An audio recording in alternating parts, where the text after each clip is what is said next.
talk about some different art projects that I did concerning the Jeju April 3rd uprising and massacre of 1948, which is really interesting, of course, in this context of Gwangju. And talk about it through some different artworks. And I know, of course, many of you know the sort of historical context, but basically the Jeju April 3rd uprising and massacre began on April 3rd, 1948, and continues through the Korean War.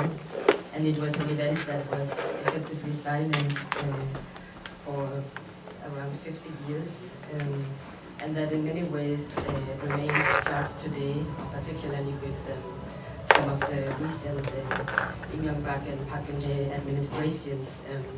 A lot of the truth and reconciliation processes around it have also been challenged. I mean, that were done earlier. So basically in 2003, the South Korean state officially apologized for the state violence that was done during Jeju April 3rd.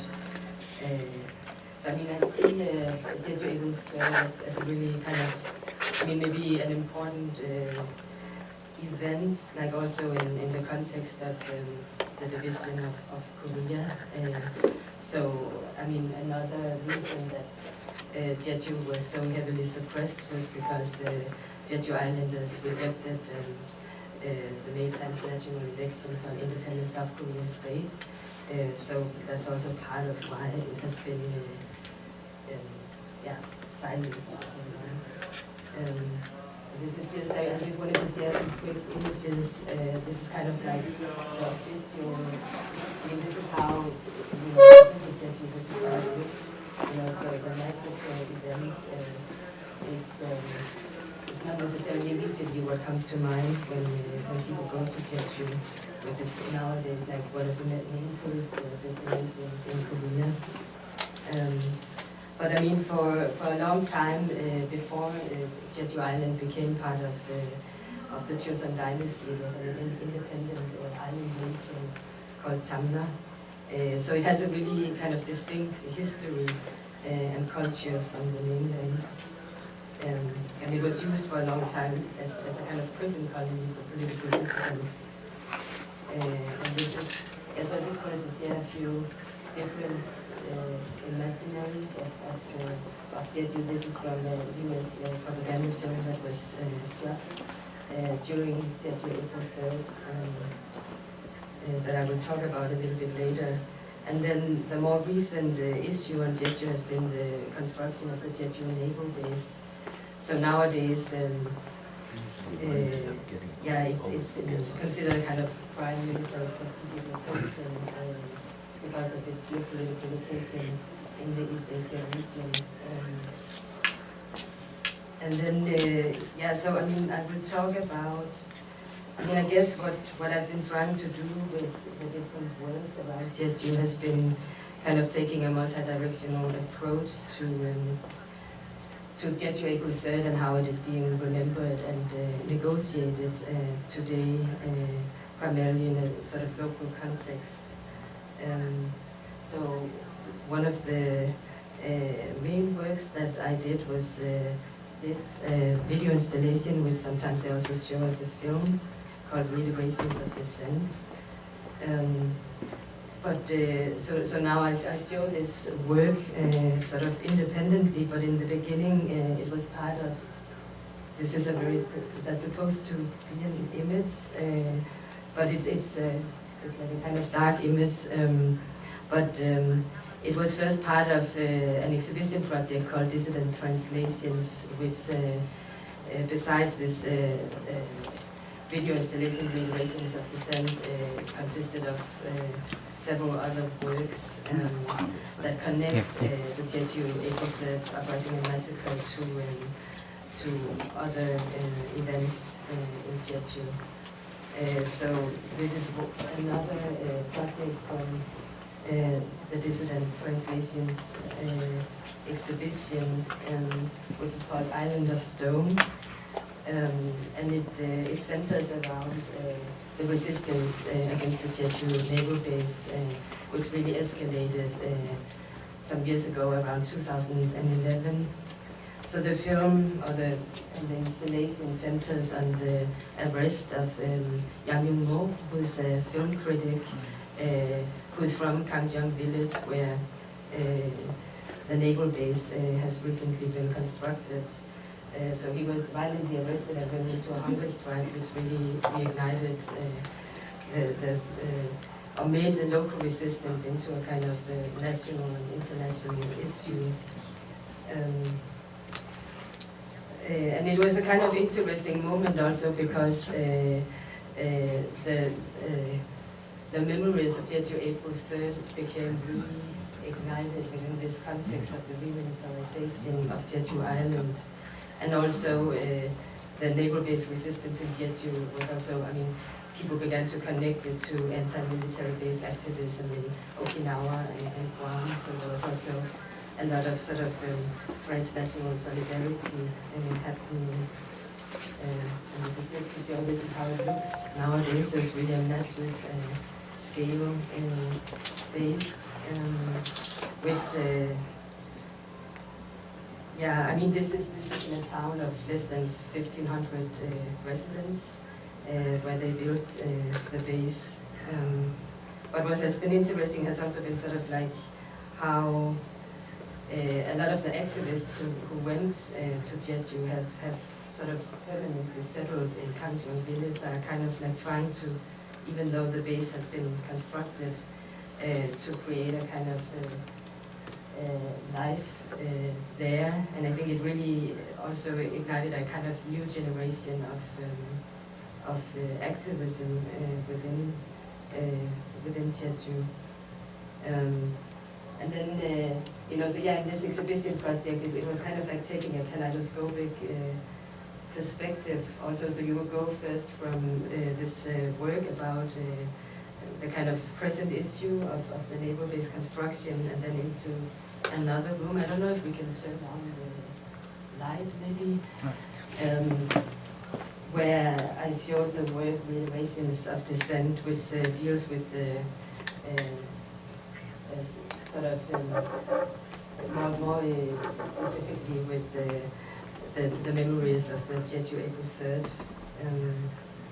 And then there was another work, once you traversed this, which is called Retake Mayday, which is kind of centered around one of the only film that was shot during Jeju April 3rd by the US military, where they created the film basically to argue that it was a communist rebellion. But the film is completely staged and constructed. So in this installation, I kind of, well, it also consists of survivors and witnesses to the event who are kind of deconstructing this propaganda film, kind of giving different perspectives. So I was interested in this, I mean, because this kind of imperial archive material is, for a long time, was kind of like one of the only visual, you know, traces, but at the same time, it's like showing a kind of distorted view of what happened, but then how it has been also kind of an important resource for people to,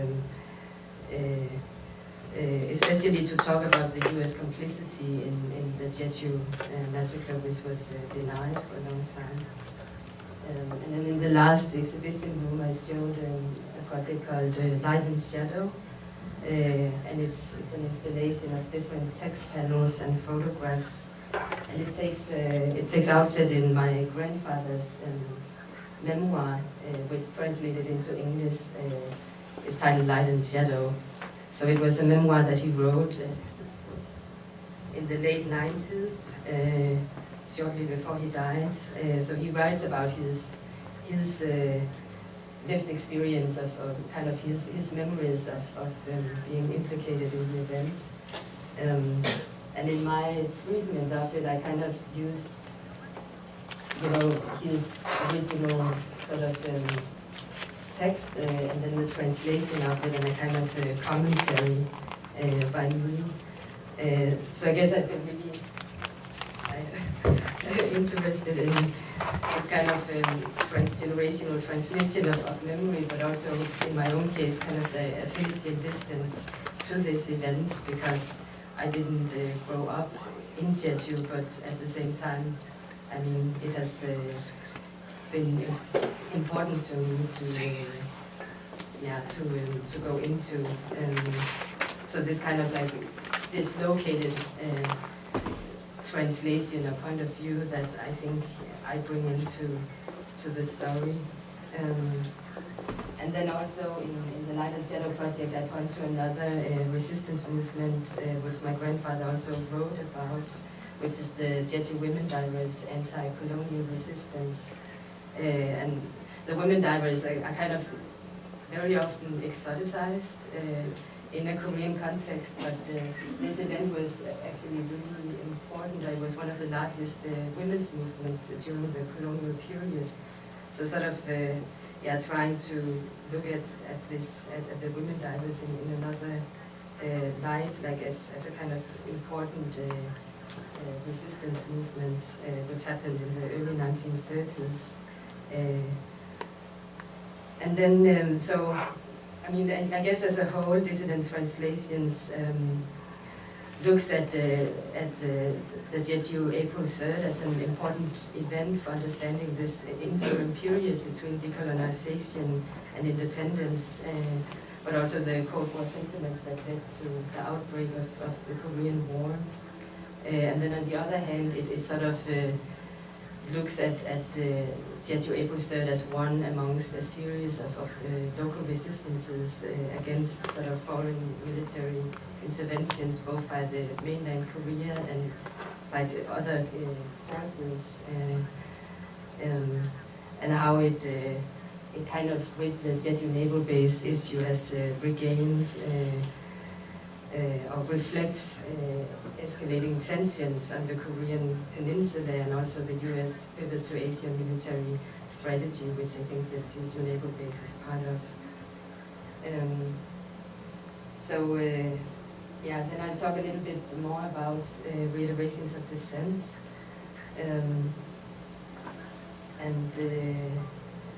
So it's an 8-channel video work. Each video is around 10 minutes long, and when it's shown in the installation, the videos are looped on each monitor.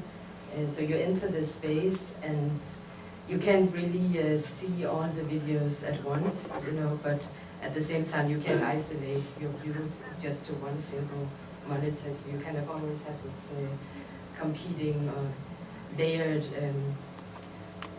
way that you have to negotiate what you're being, or what you're encountering. So it's primarily narrated by individuals who have been active in the Jeju April 3rd truth clarification efforts locally, and many of them belong to the second generation of victims and children of victims and survivors. And I think I was really drawn to their experiences, how they didn't experience the event firsthand, but were sort of inherited the silences around the events. This is good. But I mean, I had some questions in terms of how to approach this event, which is maybe I'll show a little bit then. I'll show a few quick clips of the different videos, like this very short bits.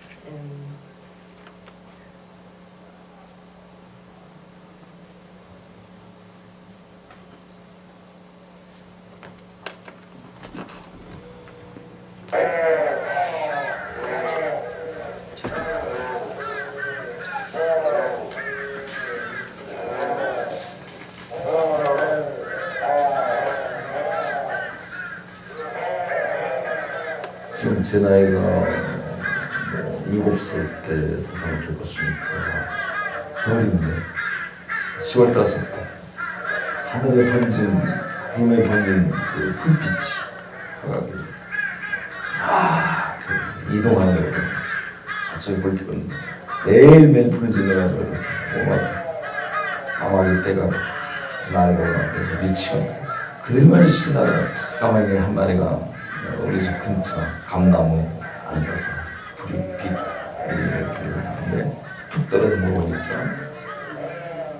사람의 두피 껍질 여기 떨어지는 털 머리털이 있는 어린 시절에 귀에 들려오는 거는 사사만 수근거리는 소리만 전설을 하고 있었어요.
지금도 그래요. 기념관에 가보면 백비라고 기석에 글씨를 새기지 않은 채 그냥 놔두고 있어요. 아직 이 사건에 대해서 이름을 붙이지 못했다는 거지. 그런데 이제 한쪽에서는 공산 폭동이다라고 주장을 하고 있고, 또 한쪽에서는 민주 항쟁이다라고 얘기를 하고 있어요.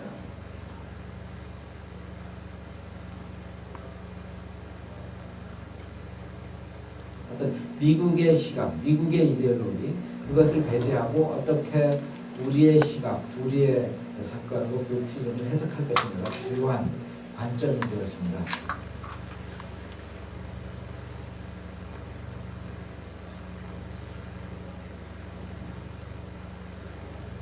여성의 경우는 아주 오랜 세월 그 침묵을 해야 했던 그런 대목들이 있죠. 특히나 여성의 그 가장 치욕적인 것, 수치심을 불러일으킨 것, 그런 것은 강간이라든가 이런 성폭행 그런 경우는 많이 이제 오픈되지. 제주도 사람들은 사산의 천국, 비극을 겪었기 때문에 이제 전쟁은 아니다. 전쟁 반대 그리고 평화, 옹호 이런 정신을 갖고 싶어 했고 그래서 엄청난 희생을 치른 바라고요. 최소한 3만이라는 인명이 학살당했습니다. 저는 그렇게 억울하게 죽은 사람들을 이렇게 달래주고 위무한다고요. 위무하고 또 혼을 달랜다, 진원한다 하기 위해서는 진정으로 그렇게 하기 위해서는 다시는 그 섬에 전쟁이 없어야 되겠고 그런 영광을 받아가지고 평화의 섬이라는 그런 이름을 우리가 선택했고 정부에서도 평화의 섬이라고 불러줬어요. 그럼 제주도는 평화의 섬이다 하고 데피니션을 이렇게 내려주는데 행정적으로는 제주 특별자치도라고 하는데 초자치가 아니고 중앙정부에서 좌지우지가 되고 있는 지금 평화의 섬에 해군 기지가 와 있는다는 것은 Each pain permeates the living. Each living attests to loss. Each loss indicates violence. Each violence requires terror. Each terror infuses a disquiet. Each disquiet yields a ghost.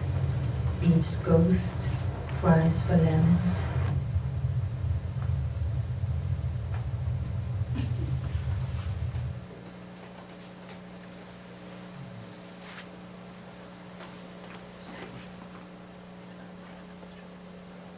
I'll stop here for time.